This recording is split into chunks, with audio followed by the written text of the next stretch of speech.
अस्सलाम वालेकुम। प्रोग्राम फर्द जुर्म के साथ मैं हूं आपका मेज़बान फ़याज़ मलिक।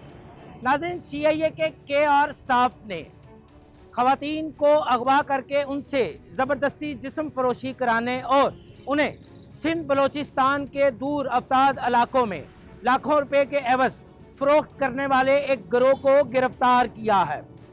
पुलिस ने इस गिरोह को कैसे गिरफ़्तार किया है, किन पहलुओं पर तफ्तीश की है और इनसे कितनी ख़वातीन को बरामद किया है, ये सब कुछ दिखाएंगे हम आपको आज के प्रोग्राम में। आइए हमारे साथ।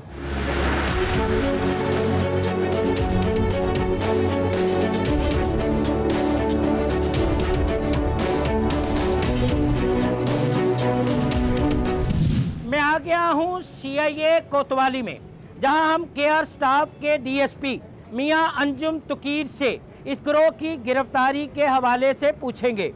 हम उनसे पूछेंगे कि उन्होंने इस गैंग को कैसे बेनकाब किया, किन पहलुओं पर तफ्तीश की, गिरफ्तार मुल्ज़मान ने दौरान तफ्तीश क्या क्या इंकशाफात किए। आइए हमारे साथ।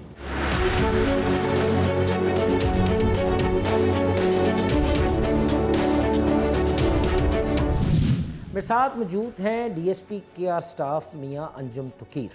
मियां साहब, बहुत शुक्रिया, आपने अपना कीमती टाइम दिया। एक ऐसे गैंग को गिरफ़्तार करना जो ख़वातीन को अगवा करके उनसे ज़बरदस्ती जिस्म फ़रोशी करवाता था, उन्हें दूर अफ्ताद के अज़ला में लाखों रुपए के एवज़ बेच देता था, कैसे और किस तरह ये गैंग आया कानून की गिरफ्त में? ये 31 दिसंबर 23 को कामरान ने एक FIR दर्ज करवाई, एप्लीकेशन दी कि मेरी बीवी घर से दाता दरबार गई थी, मैं बाहर खड़ा था और 2-3 घंटे इंतज़ार किया, वापस नहीं आई। उसके बाद मैंने बड़ा तलाश किया अपने रिश्तेदारों से भी, लेकिन बीवी जो है वो मुझे नहीं मिली।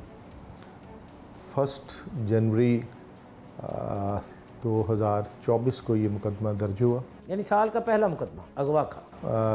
पहला नहीं था, 12 नंबर मुकदमा था, यानी 8-10 अगवा का। जी, अगवा का पहला कह सकते हैं उसको, अगवा का पहला कह सकते हैं। उस सिलसिले में दाता दरबार में FIR दर्ज हुई, इन्वेस्टिगेशन पुलिस इस पर काफ़ी काम किया, बड़ी मेहनत करती रही। उसमें मसला ये आ रहा था कि आपको ये टास्क कैसे मिला? पहले कुछ 4-1 माह उन्होंने ख़ुद किया, फिर सीनियर अफसरान ने OCU को टास्क दे दिया, क्योंकि अगवा बराए तावान लड़कियों का, बच्चों का अगवा, उस पर ज़्यादा हम लोग काम करते हैं। हमारा डिपार्टमेंट जो है KR staff kidnapping for ransom नाम से पहचाना जाता है, और ये अगवा के सिलसिले में हमारी काफ़ी इसमें हम काम करते हैं, ख़ास तौर पे छोटे बच्चों के अगवा के स्पेशलिस्ट हैं। स्पेशलिस्ट। तो इस FIR ये हमें टास्क मिल गया। इसमें हमने जब वर्किंग शुरू की तो मुकामी पुलिस ने भी काफ़ी काम किया था इस पे, दाता दरबार ने उनसे कुछ चीज़ें ली, कुछ खुद से तलाश की। तो एक मूवी में हमें आमना एक औरत, बुरके वाली औरत के साथ जाती हुई नज़र आई, फिर हमने उसको ट्रैक किया। अच्छा अंजुम साहब, तफ्तीश आपके पास जब आई तो आपने आगाज़ किन मुहरकात को सामने रखा, किस पहलू को सामने रख के तफ्तीश शुरू की आपने? देखिए, जब भी कोई तफ्तीश आती है तो उसका जो मुनासिब और बेहतरीन तरीक़ाकार होता है कि आपको सबसे पहले मुद्दई से मिलना चाहिए। आपको मुद्दई से बहुत सारी इन्फॉर्मेशन मिलती है। दूसरा जो उसमें स्टेप जो आपने लेना होता है, वो आपने मौका विज़िट करना होता है। जब आप मौके पे जाते हैं, मौका देख के भी आपको बहुत सारी चीज़ें समझ आती हैं। क्राइम सीन कह लें, मौका कह लें, जाए वकूफ़ कह लें। जाए वकूफ़ पे अगर आप समझते हैं, क्राइम सीन को आप समझते हैं, क्राइम सीन से आप एविडेंस कलेक्ट कर सकते हैं और उसको प्रॉपर आगे इस्तेमाल में ला सकते हैं, तो वो क्राइम सीन आपके लिए बड़ा अहम। दूसरी जगह हम क्राइम सीन गए जहाँ पे दाता दरबार, वहाँ से फिर हमने उसको ट्रैक करना शुरू किया। वो मोनी रोड पे एक औरत के साथ, नामालूम औरत बुरके वाली जिसके साथ वो जा रही थी, उसको हम ट्रैक करते करते एक जगह पे पहुँचे। वहाँ पे एक जगह एक PCO में वो औरत गई। उस तारीख़ का PT सेल का रिकॉर्ड निकाल के, नंबर निकाल के हम चलते चलते चलते उस औरत के खामन तक पहुँचे, उसको पकड़ा। फिर वो औरत पकड़ी गई, फिर हमें पता चला कि ये बेच दी गई है आमना। फिर इस तरह करते करते हमने। अच्छा, आपके कहने का मतलब है कि आमना दाता दरबार से अगवा हो गई, आपने उस ट्रैक पे चलना शुरू कर दिया, आपका ट्रैक मोनी रोड पे एक पीसीओ पे आके रुका, वहाँ फिर आपने वहाँ का जो टेलीफोन रिकॉर्ड है वो निकाला, फिर उसके बाद?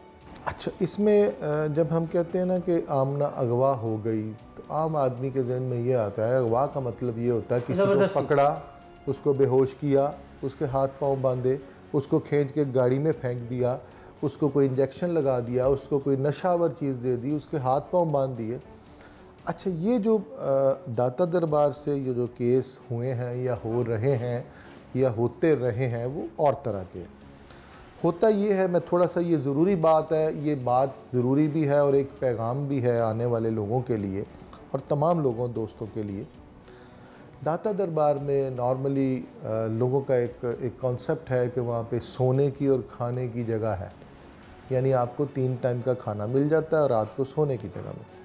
बहुत सारी लड़कियाँ जो घरों से भागती हैं, बहुत सारी लड़कियाँ जो किसी मजबूरी से घर छोड़ के आ जाती हैं, बहुत सारी ऐसी लड़कियाँ जिनके रहने के लिए कोई जगह नहीं होती, इस तरह की औरतें और लड़कियाँ दाता दरबार आ जाती हैं। आगे दाता दरबार में मुख्तलिफ़ किस्म के गैंग हैं, लोग हैं, वो इस तरह अकेली लड़की, परेशान लड़की को बैठा देखते हैं, उसके बाद वो उससे पूछते हैं भाई बेटा तुम्हें क्या मसला है। उनमें औरतें भी शामिल हैं, जिस तरह हमारा आमना वाले केस में एक किरण नाम की औरत है जिसने उसको वर्गलाया, यानी वर्गला फुसलाकर ये वारदात का जो है तरीका है। वो आगे होता इस तरह है कि वो जब आती है औरत, किसी लड़की कोई घर से, अब इसमें इस तरह भी हुआ कि खावन से लड़के औरत दाता दरबार आ गई, इस तरह भी हुआ कि घर की परेशानी से किसी से एक औरत दाता दरबार में। और तीसरा जो वाक़या बड़ा नॉर्मली बहुत ज़्यादा वाक़यात हो रहे हैं, वो इस तरह होता है कि जवान लड़कियां जो बेवकूफ़ होती हैं, उनकी उम्र कम होती है, 16, 15, 17, 18, उस उम्र में कोई लड़का उनको ट्रैप कर लेता है, वो लड़के से मिलने आ जाती हैं अपना घर पर छोड़ के। लड़का 2 से 3 दिन, एक दिन उसको अपने साथ रखता है, कोई 5 दिन रखता है, कोई 3 दिन रखता है, उसके बाद लड़का उससे जान छुड़वा लेता है, उसको कहीं बुलवा के कहीं छोड़ के खुद गायब हो जाता है। जब वो लड़का भी गायब हो जाता है तो लड़कियां मुड़ के पीछे देखती हैं, अब वो ना तो अपने घर जा सकती हैं, घर से आए हुए उसे आज तीसरा या चौथा दिन है, अब वो लड़की जो घर से भाग के आ गई है 16 साल की, ना वो अपने घर वापस जाती है, और लड़का जिसके सहारे पे वो ये सोच के आती है कि ये मेरे से प्यार करता है, मेरे से इसकी सच्ची मोहब्बत है और इससे ये मेरे से शादी करेगा, वो लड़का गायब हो जाता है। आमना केस में क्या था? मज़ीद माफ़ी चाहूँगा, थोड़ी सी और बात बता दूँ। जब वो लड़का गायब हो जाता है तो लड़की जो है उसके पास कोई रास्ता नहीं होता, ना पीछे का ना आगे का, मजबूरन वो दाता दरबार चली जाती है। दाता दरबार में जब कोई अकेली औरत लड़की परेशान बैठी होती है तो वहाँ पे बहुत सारी लड़कियाँ और लड़के फिर रहे होते हैं, वो उसके पास जाते हैं। यही मामला आमना केस में हुआ। अच्छा। आमना वहाँ पे बैठी हुई थी, अपने खामन से किसी बात से नाराज़ हुई, थोड़ी सी मामूली बात पे लड़ाई झगड़ा हो गया, उससे नाराज़ होकर वहाँ पे आकर बैठ गई। वहाँ पे ये जो लोग आते हैं ये मुख्तलिफ़ तरीके से औरत को ट्रैप कर लेते हैं।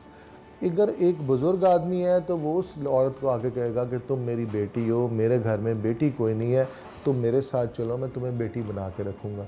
कोई जवान लड़का वहाँ पे है जो ये काम कर रहा है तो वो ये जाके स्टोरी सुनाएगा कि तुम्हारा क्या मसला है। वो बताएगी कि मैं इस तरह अपने घर से नाराज़ होके आई हूँ, तो वो उसको बताएगा कि जी मेरे पास बड़े पैसे हैं लेकिन मैं परेशान था, तुम मुझे मिल गई हो, हम दोनों शादी कर लेते हैं और फ़लाँ जगह मिलेंगे।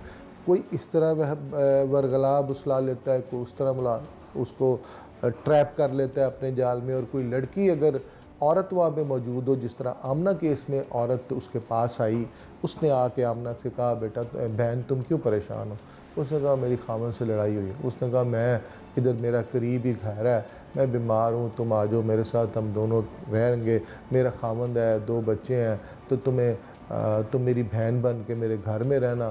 तो इस तरह वो उसको ट्रैप कर वो ले गई आमना को। अच्छा, फिर उसके बाद उसने उसको आमना को बताया कि मेरी एक बहन जो है वो सिंध में रहती है और उसकी 3 बेटियां हैं, तो वो बड़ी अच्छी है, उसकी ज़मीन बहुत ज़्यादा है, उसका घर बहुत बड़ा है, तो वो चाहती है कि मतलब मेरे घर में कोई, मैं उसकी तुमसे बात करवा देती। यानी अब तफ्तीश जो है वो लाहौर से निकल कर सिंध में दाखिल हो जी, वो इस तरह दाखिल हुई कि उस औरत ने आमना की बात करवा दी, जो सिंध में बैठी हुई औरत जिसको अदी कहते हैं।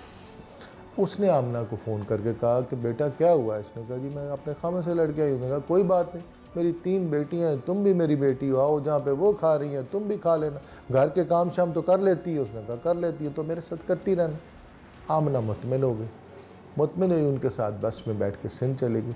सिंध से फिर उसने इनको जो लेके जाने वाले मियाँ बीवी थे, किरण नाम की औरत जो उसको दाता दरबार से लेके गई थी, और किरण ने फ़ोन करके अपने खामद यूसुफ को बुलवाया था। अच्छा, किरण और यूसुफ उसको लेके अदी के पास सिंध चले जाते हैं। सिंध में चले गए। सिंध हैदराबाद में उनका ड्राइवर आता है, गाड़ी आती है, वो उसको बस से लेते हैं, लेके अपने डेरे पे या घर में ले जाते हैं। वहाँ पे जाके ये जो मियाँ बीवी छोड़ने जाते हैं, ये 50 से 55-60 इतनी किन की एक लड़की की कीमत लेते हैं। इन्होंने उसको 55,000 दिया और वो दोनों मियाँ बीवी वापस आ गए। उसके बाद आमना को उन्होंने वहाँ पे रखा, एक आध दिन नहलाया, अच्छे कपड़े दिए। दूसरे दिन उसको बताया अभी तुमने तो ये काम करना है। उसके साथ 1-2 लड़कों ने ज़्यादती की। उसके बाद उसको एक जगह आगे बेच दिया, जिनके पास बेचा उन्होंने आगे इसको डेरा मुराद जमाली एक ज़िला है, वहाँ पे एक बड़ा रूरल सा एरिया है, वहाँ बेच दिया। वहाँ ये एक घर में रहना शुरू हो गई। बंदे ने इसको अपने साथ रख लिया, सारा दिन खेतों में इससे काम करवाता था, रात को वो घर के काम शाम करती थी। एक दफ़ा आमना ने बताया कि मैंने वहाँ से भागने की कोशिश की, भागी मैं इस तरह के हम सब लोग, यानी उसका खावंद भी और उसके दूसरे रिश्तेदार भी एक करीबी गांव में को मज़दूरी करने आए थे, यानी चावल की को फसल लगा रहे थे, तो इसको दूर सड़क नज़र आई। अदरवाइज़ वो जहाँ पे रहते थे वहाँ से कोई 28-30 किलोमीटर दूर थाना था, तो वो सड़क की तरफ भागी। आगे बस स्टॉप था, वहाँ पे खड़ी हुई। वहाँ से कुछ लोगों ने देख के उसको बिठा लिया और उनको फ़ोन कर दिया कि आपकी औरत जो है ना यहाँ पे फिर रही, और वो आके फिर पकड़ के दोबारा ले गए और उन्हें उसको डंडों से बड़ा मारा। उसके बाद उसके ज़हन में जो भागने का ही कुछ कोई थोड़ा बहुत कोई था इरादा, वो भी ख़त्म। अच्छा, जब आप आमना तक पहुँचे, आमना को आपने बाजियाब करवा लिया, फिर उसके बाद तफ्तीश ने क्या रुख मोड़ा? आमना को जब हमने बाजियाब करवाया, उसको वापस लेके आए, एक आध दिन उसको अपने घर में बच्चों के साथ दिया। आमना के 3 छोटे छोटे बच्चे थे, एक बच्चे की उम्र 1.5 साल थी, जब गई थी वो साल का भी नहीं था, और एक बेटी बेटा 6 और 5 साल के थे। जब एक दिन उनके पास रहने के बाद फिर हमने उससे बड़ी तफसील से सारी चीज़ें डिस्कस की, उसने सारी तफसील बताई। फर्दर हमें पता चला कि इन 2 मियाँ बीवी के अलावा भी यहाँ पे कुछ और लोग इन्वॉल्व हैं, और आमना को जो है बेचने वाली खातून जो है वो सिंध की अदी है। तो फिर हमने यहाँ से तफ्तीश शुरू की, नंबर वगैरह लिए, उनकी डिटेल्स ली, उन पर वर्किंग की, दायरा कार वसी कर दिया। कर लिया। फिर हमारी टीम इंस्पेक्टर आतिफ इमरान, अल्लाह दिता ASI, ये कुछ 8 से 10 लोग सिंध चले गए। वहाँ जाके इन्होंने मुतलका जो DPO साहब हैं उनसे रब्ता किया। DPO साहब ने अपनी एक CI की टीम साथ अटैच की। इन्होंने वहाँ से अदी और उसकी टीम के जो मेन मेंबर असगर और मुबारक, उन दोनों को पकड़ा। जब वहाँ से उन दोनों को पकड़ा तो वहाँ से 2 मज़ीद लड़कियाँ बरामद हुई। अच्छा, 2 मज़ीद?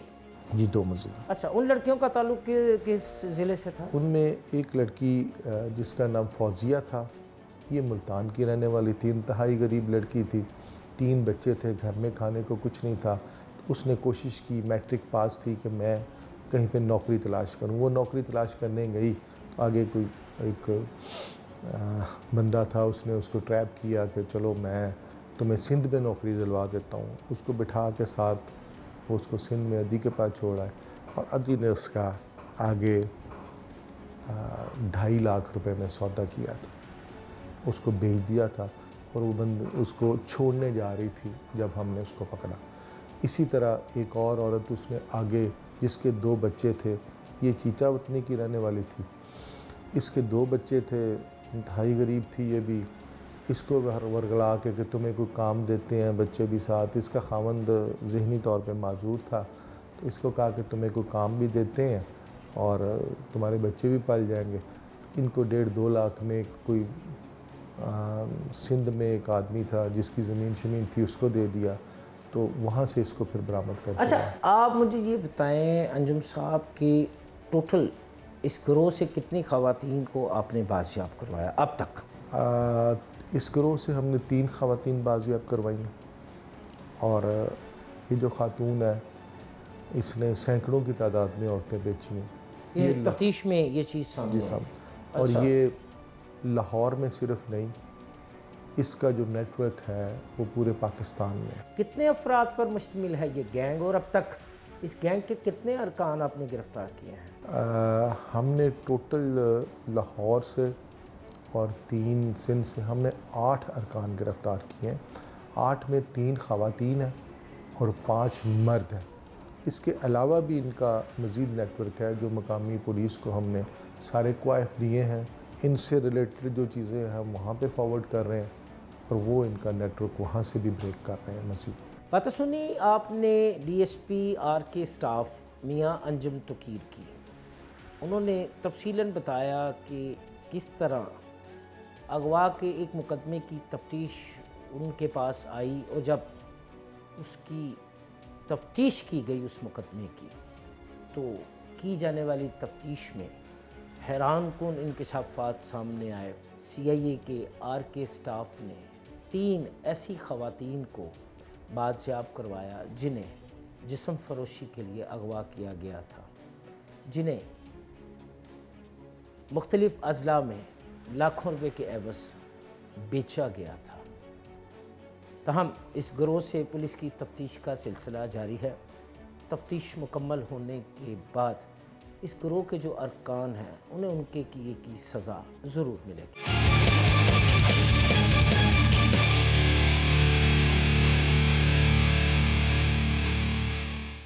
ख़वातीन को अगवा करना, उनसे ज़्यादती और उन्हें मुख्तलिफ अजला में बेचे जाने के हवाले से टीम फर्द जुर्म ने एक ख़ुसूसी रिपोर्ट तैयार की है। आइए पहले हम आपको वो रिपोर्ट दिखाते हैं। मुल्क भर में ख़वातीन के साथ इम्तियाजी सलूक, जिनसी और जिस्मानी तशद्दुद का निशाना बनाए जाने समेत ख़वातीन के कत्ल अगवा से मुतालिक तफसीली रिपोर्ट जारी। रिपोर्ट सूबाई पुलिस महकमों में दर्ज दरख्वास्तों से हासिल किए गए अदाद शुमार पर मुश्तमिल है।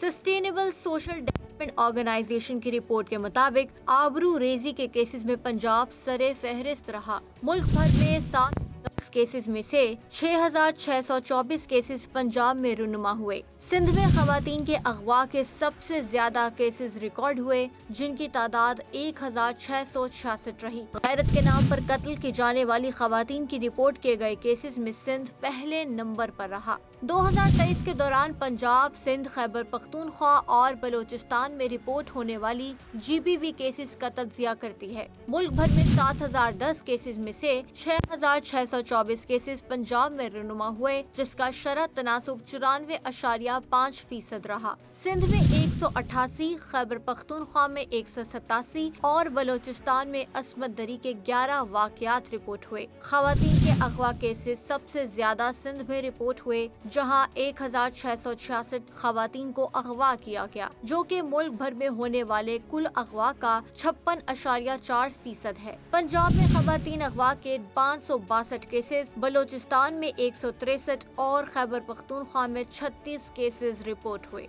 पंजाब, सिंध और दीगर सूबों में रुनुमा होने वाले केसेस जाहिर करते हैं कि इनकी रोकथाम के लिए एक मुनज़्ज़म निज़ाम की ज़रूरत है। ख़वातीन को अगवा करना और फिर उन्हें जिस्म फरोशी के लिए मुख्तलिफ अजला में बेच देना, इस गिरोह की गिरफ्तारी में RK स्टाफ के एक तफ्तीशी ऑफिसर हैं AD अंजुम, उन्होंने एक कुलीदी किरदार अदा किया। AD अंजुम ने किन पहलुओं पर तफ्तीश की और कहां-कहां रेड किए, दौरान रेड उन्हें किन मुश्किलात का सामना करना पड़ा, इस बारे में हम बात करेंगे AD अंजुम से ही। AD अंजुम, बहुत शुक्रिया, आपने अपना कीमती टाइम दिया। अंजुम, कैसे इस गैंग को आपने गिरफ़्तार किया?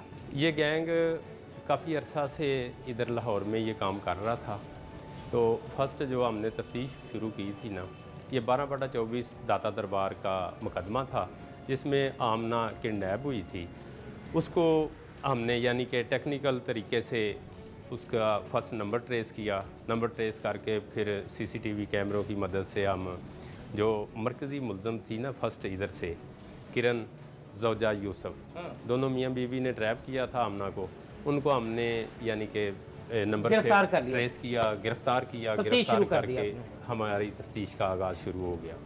फिर अफसरान बाला के हुक्म के मुताबिक हमने उसको इंटेरोगेट किया। इंटेरोगेट करके फिर हमने उन्होंने इंकशाफ किया कि हमने इसको ना सिंध में लतीफ़ा उर्फ़ अद्दी औरत नामी है जिसको हमने बेचा है, फ़रोख्त किया। अच्छा, इस सारे प्रोसीजर में आपने लाहौर के मुख्तलिफ़ इलाकों में भी रेड किए जी, दीगर अजला में भी रेड किए, फिर सिंध में भी आपने रेड किए। दौरान रेड आपको कितनी मुश्किलात का सामना करना पड़ा? दौरान रेड जो हमारे अफसरान हैं ना, इन्होंने हमें बहुत ज़्यादा सपोर्ट किया है। जो लाहौर के अफसरान बाला इन्होंने भी, आगे हमने सिंध में रेड किए हैं, उधर के अफसराना ने भी हमारे साथ बहुत ज़्यादा कोऑपरेट किया, हर लिहाज से हमें फैसिलिटी दी, जिसकी वजह। टोटल कितने रेड्स किए थे इस गैंग को गिरफ्तार करने के? तकरीबन मैक्सिमम 15 से 20 रेड किए हैं। अच्छा, 15 से 20 रेड किए हम। अच्छा जी। फिर उन दौरानों में यानी कि जो हम रेड करते थे ना, पहले हम जो पहले लोग पकड़े होते थे उनको इंटेरोगेट करते थे, उनकी इंकशाफ पे हम आगे रेड करते थे और अल्लाह पाक हमें उन रेड में कामयाब करता था। अच्छा, कितने अरसे में आपने इस केस को ट्रेस किया और इस पूरे गैंग को आपने गिरफ्तार करके उनसे ख़वातीन को बाजियाब करवाया? ये मैक्सिमम 1.5 से 2 मंथ में हमने ना ये सारा प्रोसीजर मुकम्मल किया। अच्छा। और क्योंकि ये पंजाब में भी थे, सिंध में भी थे, बलूचिस्तान में भी ये लोग थे जिनको हमने रेड करके पूरा बैनुल-सूबाई गैंग था, पूरे पाकिस्तान का गैंग है। अच्छा, इनका तरीका वारदात क्या था? इनका तरीका वारदात ये है कि ये लड़की जो घर से आती है ना नाराज़ होके, उनको ये बरगला फसलाकर इधर से ट्रैप करते हैं, ट्रैप करके फिर ये सिंध में बेच देते हैं। आगे सिंध वाले मुख्तलिफ अजला या मुख्तलिफ एरिए में फिर उनको ना बेच देते हैं। अच्छा, तफ्तीश में आपने किन किन पहलुओं को मलूज़े खातर रखा? तफ्तीश में हमने सबसे पहले तो ये टेक्नोलॉजी की मदद से हम नंबर को ट्रेस करते हैं। अच्छा।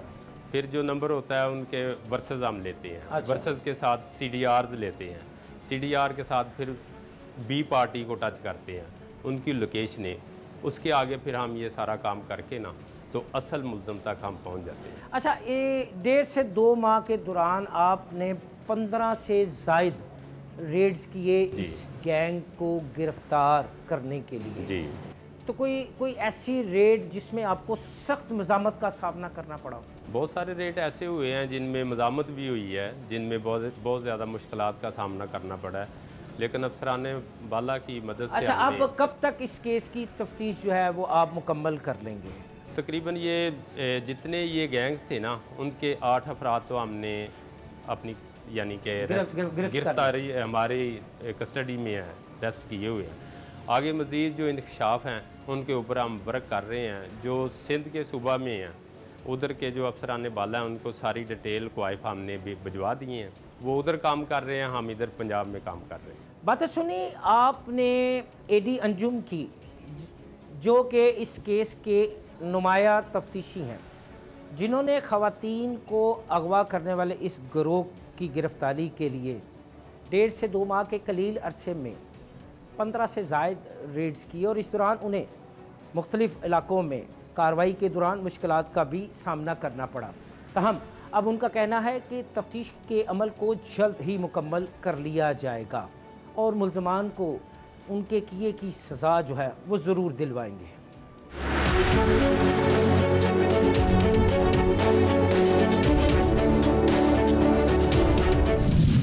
आपने बातें सुनी तफ्तीशी ऑफिसर की, जिसने बताया कि उसने कितने कलील अरसे में ना सिर्फ इस गैंग को गिरफ़्तार किया बल्कि उसके कब्ज़े से 3 मगवी ख़वातीन को भी बाजियाब करवाया।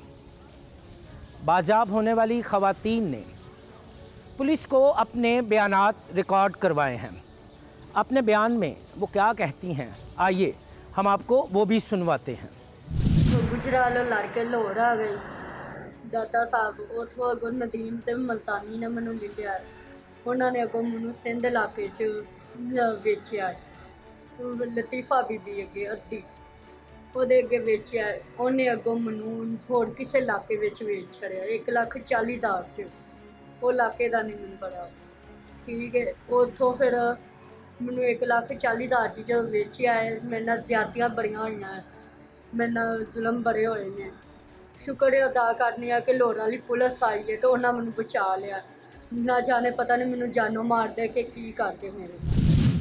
खवातीन के अगवा और उनसे जिस्म फरोशी करवाने के साथ साथ इन्हें बेचने के घनौने जुर्म में खवातीन का ही मुलविस होना, ये एक लम्हा फिक्रिया है।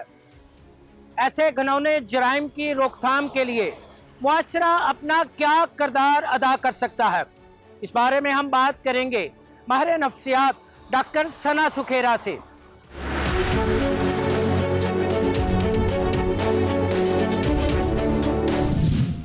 ख़वातीन को अगवा करके उन्हें बेचना, ज़्यादती का निशाना बनाना, ऐसे वाक़यात में रोज़ बरोज़ इजाफ़ा देखने में आ रहा है।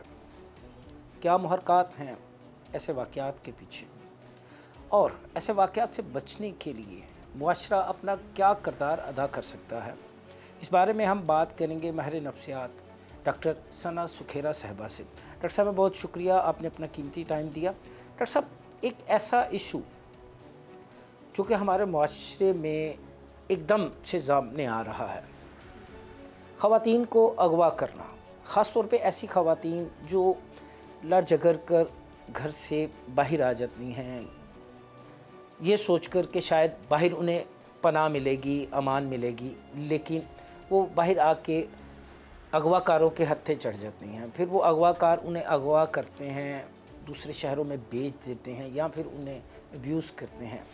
ऐसे वाक़यात रोज़ बरोज़ बढ़ रहे हैं।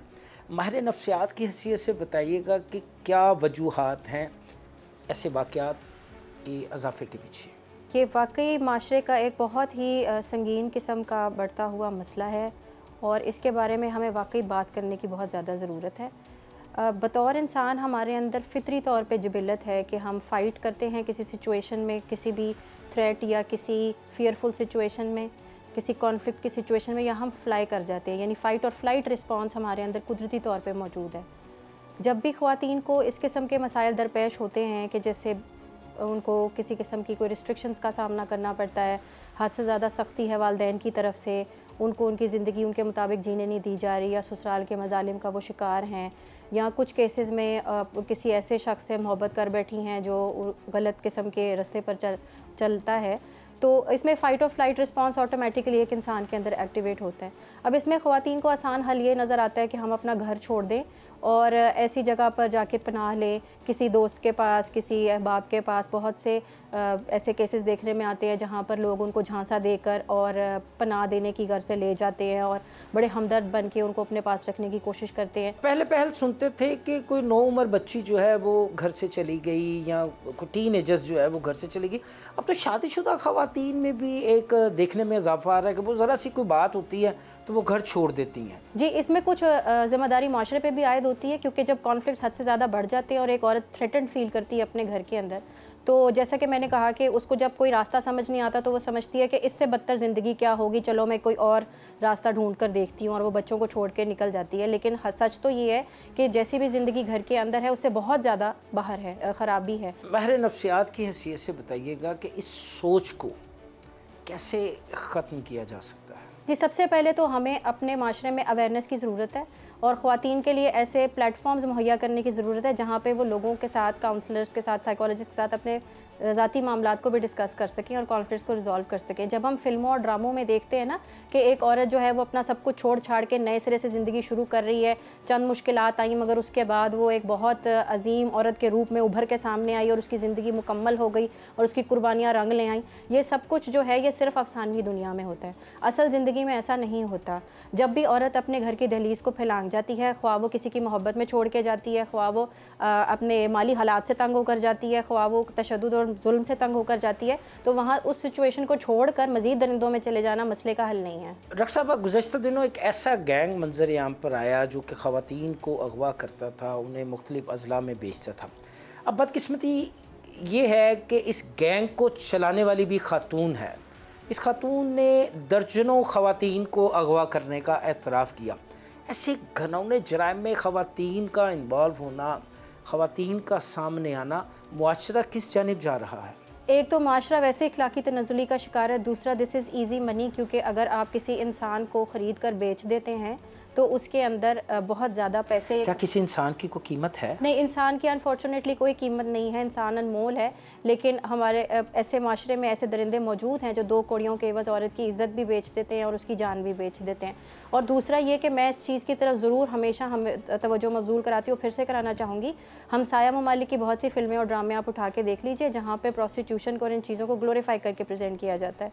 ऐसी ख़वातीन और ऐसे ड्रामाज़ हमारे नौजवान लोगों के जहनों में, नौजवान घरों में बाप बेटी के साथ बैठ के देख रहे हैं, जहाँ पर एक ज़माना कदीम की प्रोस्टिट्यूट को बहुत ही ग्लोरीफाई करके प्रेजेंट किया गया एज एफ वो एक बहुत अच्छा काम कर रही थी। जिस माशरे के अंदर इस किस्म के रोल मॉडल्स होंगे वहाँ पर लोग इस चीज़ के करते हुए कोई नदामत महसूस नहीं करेंगे। तो इसलिए मैं तमाम पेरेंट्स से भी अपील करती हूँ कि प्लीज़ इस चीज़ को ज़रूर मॉनिटर करें कि आपके बच्चे टीवी पर और मोबाइल फ़ोन पर क्या देख रहे हैं। इसके अलावा आप अपनी बच्चियों पर और अपने बच्चों पर भी गहरी नज़र रखें कि वो ऐसे लोगों की दरिंदगी का शिकार ना हो और ऐसे लोगों को सज़ाएं सख्त से सख्त दी जाएं, ताकि उसके बाद उनकी ये हिम्मत ना पड़े कि वो किसी की बेटी को इस तरह से एक्सप्लॉइट कर सकें। बातें सुनी आपने माहिर नफ्सियात डॉक्टर सना सुखेरा की। ख़ास तौर पर छोटी उम्र की बच्चियों के लिए उनका पैगाम है कि छोटी छोटी बातों पर घर से झगड़ कर घर को छोड़ना कोई दानिशमंदी नहीं। घर एक मजबूत किला है और इस किले में वो महफूज हैं। उनका मज़ीद ये भी कहना है कि मुआशरे के ऐसे दरिंदों को जो कि ख़वातीन की ख़रीदो फ़रोख्त में मुलविस हैं, उन्हें करार वाकई सज़ा देना वक्त की अहम ज़रूरत है।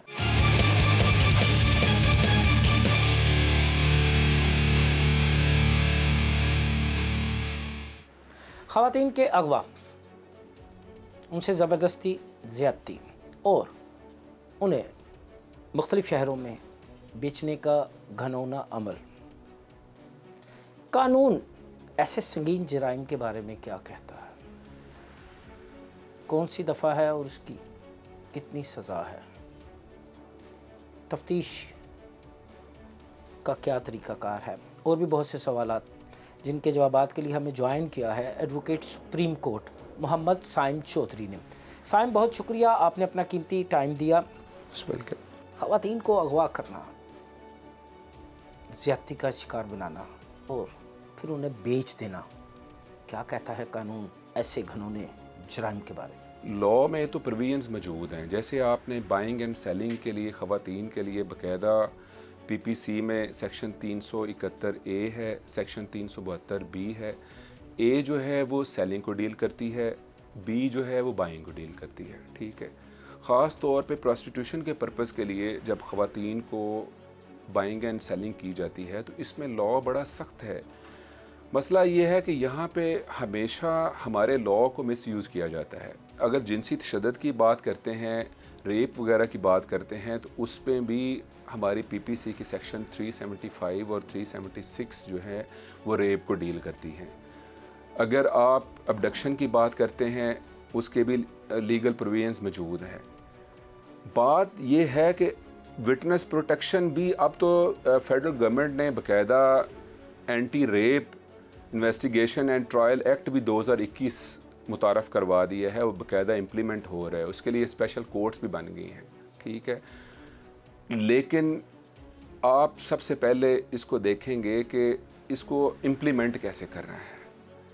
ये ऐसे ऑफेंसेस हैं, सबसे पहले तो जो ख़वातीन हमारी सोसाइटी में सोशल इसको बुरा समझा जाता है, हमारी फैमिली डिस्करेज किया जाता है कि आप इस ऐसे ऑफेंसेस को रिपोर्ट ना करें।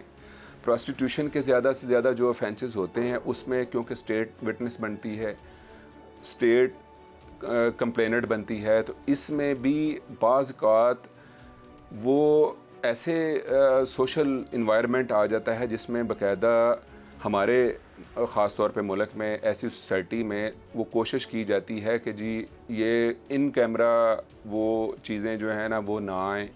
ठीक है, वो सोसाइटी में लोगों को ज़्यादा से ज़्यादा पता ना चले, क्यों कि उन ख़वातीन की बेहुरमती के लिए। लेकिन इसको दूसरे एस्पेक्ट से अगर देखा जाए तो अगर जब तक सोसाइटी में इसकी रोकथाम नहीं की जाएगी, इसके लिए बाकायदा लॉ जो है वो सख्त नहीं किया जाएगा, तो उसमें ऐसे ऑफेंसेस लोग ख़ास तौर पे जो मुल्ज़मान हैं जो ये ऐसे वाक़यात में मुलव्वस होते हैं, जो बाइंग एंड सेलिंग करते हैं, उनको एक हौसला अफजाई मिलती है। तो इसलिए फ़याज़ साहब मैं जो अर्ज़ करूँगा, अब ये लॉ तो ट्रायल के लिए भी स्पेशल लॉ अच्छा लॉ मौजूद है, हर जुर्म की जो है वो दफ़ा भी मौजूद है, सज़ा भी बताएं कि इनकी सज़ा क्या है। देखें, ख़ास तौर पे जो आप 25 ईयर पनिशमेंट है, इवन के बाइंग एंड सेलिंग की भी 25 ईयर पनिशमेंट है, नॉन बेलेबल ऑफेंसेस हैं। रेप के भी आप देख लें, उनकी डेथ सेंटेंस तक है ऑफेंस की, ये 375 और उसकी सज़ा 376 में है रेप के लिए, ठीक है। मसला तो ये है कि उस सज़ा को अगर विटनेस प्रोटेक्शन जैसे आप बाकायदा लॉ में बाकायदा इनके लिए स्पेशल कोर्ट्स बन गई हैं, अब जो इस हालात में एक खूब पैदा हुई है कि सोसाइटी में कम से कम ख़वातीन को जो पहले ये इस तरह की जो एक आप समझ लें कि डेफिशिएंसी थी लॉ में, वो इस लॉ के ज़रिए फेडरल गवर्नमेंट ने एक बाकायदा लेजिस्लेशन की है और बाकायदा इनकी स्पेशल कोर्ट्स बन गई जो एंटी रेप ट्रायल करती हैं। गुज़श्ता दिनों पुलिस ने एक गैंग गिरफ़्तार किया, वो गैंग दाता दरबार और शहर के जो दीगर इलाके हैं वहाँ से वो ख़वातीन को अगवा करता, उन्हें जिनसी ज़्यादती का निशाना बनाने के बाद उन्हें दूर दराज के अजला में जो है उन्हें बेच देता था। इस गैंग की जो सरगना थी वो भी एक खातून थी। ख़वातीन अब ऐसे घनौने जराइम में सामने आ रही हैं, क्या कहते हैं आप इस बारे में? देखिए, इसमें जुर्म जो है वो ये नहीं देखता कि एक खातून कर रही है या एक मेल कर रहा है, देखा जाना है कि ग्रेविटी ऑफ ऑफेंस क्या है। वैसे तो लॉ में ख़वातीन के लिए अगर कोई ऑफेंस किया जाता है तो थोड़ा सा उसमें ये लॉ में डेफिशिएंसी है कि ख़वातीन की हद तक अगर वो ऐसे ऑफेंसेस जिनकी 10 साल तक सज़ा है वो बेलेबल तस्वर होते हैं, ठीक है। उससे ज़्यादा जो पनिशमेंट के ऑफेंसेस हैं उसमें वो नॉन बेलेबल ऑफेंस होते हैं। बाज़ कात मिस यूज़ ख़वातीन या ख़ास तौर पे माइनर जो बच्चे हैं, आजकल एक ट्रेंड बन गया है एक हमारी सोसाइटी में कि ऑफेंस करने के लिए एक विलफुली मेंजरिया इसमें मुलजमान के एक जो मेंजरिया उनके क्या होता है ज़हन में कि वो बच्चों को यूज़ किया जाता है, ख़ास तौर पे जो प्रॉपर लाहौर में ख़ास तौर पे और ये पंजाब के इलाकों में जहाँ पे बड़ी एक क्रॉनिक दुश्मनियाँ होती हैं, वहाँ पे आजकल क्या किया जा रहा है कि छोटे बच्चों से ऑफेंस कराए जाते हैं। या जिस तरह आपने फरमाया कि ख़वातीन ये इसलिए भी ये उनके ज़हन में माइंड होता है या मंशियात वगैरह को बेचने के लिए भी ख़वातीन को विलफुली यूज़ किया जाता है। खातून अगवा करती है, फिर उससे ज़बरदस्ती ज़्यादती करवाती है, फिर उसको दूर दराज के अजला में बेच देती है। कानून बेशक जेंडर के बारे में नहीं है, कानून एक जैसा है चाहे वो को खातून जुर्म करे या को मर्द करे, लेकिन जैसे कि आपने बताया कि 10 साल से कम जुर्म में जो है वो उसकी ज़मानत हो जाती है। क्या आप नहीं समझते कि ये ऐसे जराइम को बढ़ावा देने में मदद मिलती है? यही मैं अर्ज़ कर रहा हूँ कि उसमें एक लॉ में डेफिशिएंसी है, लेकिन बस वो एक सिंपथी खातून एक सिंपथी कानून ने उसको देने की कोशिश की है या माइनर जो इसका अब समझते नहीं कि मैं अर्ज़ करूँगा कि ऐसे ऑफेंसेस ख़ास तौर पे जिस तरह आपने सोसाइटी में आजकल ये लेजिस्लेचर को देखना पड़ेगा, लॉ को अमेंड करना पड़ेगा। अगर वो लॉ अमेंड नहीं किया जाएगा तो इस तरह बच्चों को और ख़वातीन को मिस यूज़ किया जाएगा और ऐसे में ऑफेंसेस बढ़ेंगे और सोसाइटी में जो एक आप समझते हैं कि उससे इसका बहुत बड़ा ना सिर्फ उनकी बच्चों के लिए और ख़वातीन के लिए, सोसाइटी में उनकी अपने लिए भी बहुत ज़्यादा ये अलमिया होगा। उनकी जो एक एहतराम है माशरे में या बच्चों के लिए ख़ास तौर पे एक हमारी सोसाइटी में देखा जाता है कि ये बच्चा जो है उसको मासूम समझा जाता है, ख़वातीन को मासूम समझा जाता है। तो अगर आप लेजिस्लेचर को देखना पड़ेगा ख़ास तौर पर ऐसे ऑफेंसेस जो टेररिज्म में ख़ास तौर पर आपने देखा होगा कि आजकल सुइसाइडर भी आपने एक वाक़या देखा था कि बलूचिस्तान के गालिबन इलाका था या ऐसे बेशतर ठीक है, ख़वातीन सुइसाइडर के लिए भी उसको विलफुली प्लान करना या ख़ास तौर पे ये जिस तरह आपने सोसाइटी में बताया कि इस तरह के ऑफेंसेस में बाइंग एंड सेलिंग के लिए और बाकायदा अगवा वगैरह के मुकदमात में बाकायदा, और जिस तरह मैंने आपको एक हाईलाइट की है जो ख़ास तौर पे ऐसे as a being a criminal lawyer में हमने जो नोटिस किया है कि बच्चों को भी ये प्लांट किया जा रहा है। ऐसे वाक़यात की रोकथाम के लिए बहैसियत एडवोकेट बताएं मुआशरे को क्या करना चाहिए? देखिए, मुआशरे को जब तक अवेयरनेस ना मिलेगी, जब तक एक अवेयरनेस, देखें विटनेस प्रोटेक्शन या विक्टिम प्रोटेक्शन की सिर्फ ज़रूरत नहीं होती, आप बाकायदा विक्टिम्स को और विटनेसेस को बाकायदा आपको एक सोसाइटी में अवेयरनेस देनी पड़ेगी। बातें सुनी आपने advocate supreme court Mohammad Saim Chaudhary की। उनका कहना है कि ऐसे वाक़यात की रोकथाम के लिए मुआशरे को सामने आना होगा, ज़बानी जमा खर्च की बजाय अमली इक़दाम करने होंगे। आपने देखी जुर्म की ये दास्तान, किस तरह पुलिस ने ख़वातीन को अगवा करके उनसे जिस्म फरोशी करवाने और उन्हें दूर अवताद अजला में बेचने वाले गिरोह को गिरफ्तार किया। गिरफ्तार मुल्ज़मान से मुख्तलिफ पहलुओं पर तफ्तीश का सिलसिला जारी है, लेकिन यहाँ प्रोग्राम फर्द जुर्म का वक्त ख़त्म हुआ चाहता है। अगले हफ्ते नए प्रोग्राम के साथ दोबारा आपकी खिदमत में हाजिर होंगे। तब तक के लिए मुझे और मेरी टीम को इजाज़त दीजिए। अल्लाह हाफिज़।